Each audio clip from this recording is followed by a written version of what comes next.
సినీ నిర్మాత plus actor అయిన బండ్ల గణేష్కి సంవత్సరం పాటు జైలు అండ్ 95 లక్షల జరిమానా విధించింది ఒంగోలు కోర్టు.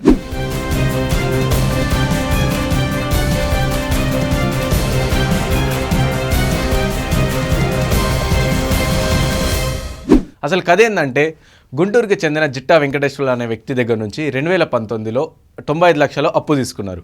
అండ్ దాన్ని తిరిగి చెల్లించే క్రమంలో పరమేశ్వర ఆర్ట్ ప్రొడక్షన్స్ అనే పేరు పైన చెక్ ఇచ్చారు. సో ఆ చెక్ తీసుకునే టైంలో అది బౌన్స్ అవడంతో ఈ కేసు అయిందనమాట.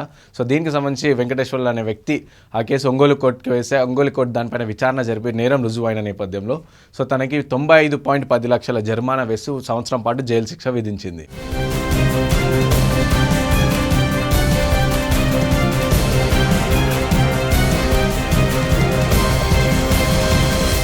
సో దీనికి సంబంధించి బండ్ల గణేష్కి నెల రోజుల పాటు టైం ఇచ్చిందనమాట తన కేసుపై అప్పీల్ చేసుకోనికి. అండ్ 95.10 లక్షలు ఏదైతే జరిమానా ఉందో సో అందులో 95 లక్షలు తనకి వెంకటేశ్వర్లు అనే వ్యక్తికి రిటర్న్ ఇవ్వాలని చెప్పేసి కోర్టు ఆదేశించింది.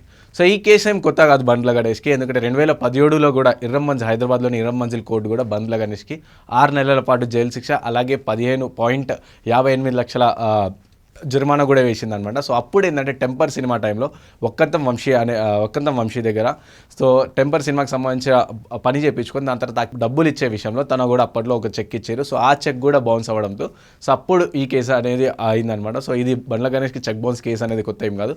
సో ఇప్పుడు చూసుకుంటే రీసెంట్గా తన కాంగ్రెస్ పార్టీలో జాయిన్ అయిన తర్వాత ఇది ఫస్ట్ కేసు అని చెప్పుకోవచ్చు. సో ఈ కేసు పైన తను ట్విట్టర్లో ఎలా స్పందించాడంటే సో గుడ్ మార్నింగ్ ఫ్యాన్స్ అని చెప్పేసి మెసేజ్ పెట్టేసి అండ్ ఎప్పుడు కూడా నిజమే చివరికి ప్రదేశం అన్నట్టు ఒక ట్వీట్ చేసిండనమాట. సో దీనికి సంబంధించి ఫ్యాన్స్ కూడా రకరకాలుగా ట్వీట్ చేస్తారు. కొంతమంది ఏమో బండ్ల గణేష్ అన్న ఇంకా నువ్వు జైలుకి పోలేదా అని చెప్పేసి కామెంట్ పెట్టారు. అండ్ ఇంకొంతమంది ఏమో బండ్ల గణేష్ అన్న నీకు జైల్లో మొబైల్ కూడా ఇచ్చిరా అని చెప్పేసి ఇట్లా ఫన్నీ కమెంట్స్ అనేది పెట్టారు అనమాట. సో చూడాలంటే బండ్ల గణేష్కి ఇప్పుడైతే ఇంకా నెల రోజుల వరకు టైం ఉంది. సో నెల రోజుల్లో ఆ చెక్ బౌన్స్ సంబంధించి ఆ న్యాయ అప్పీల్ ఎలా చేస్తాడో ఆయన తర్వాత ఈ కేసు నుంచి బయట పడతాడా లేక సంవత్సరం పాటు మళ్ళీ జైలు ఉంటాడా అని చెప్పేసి వేచి చూడాల్సిందే.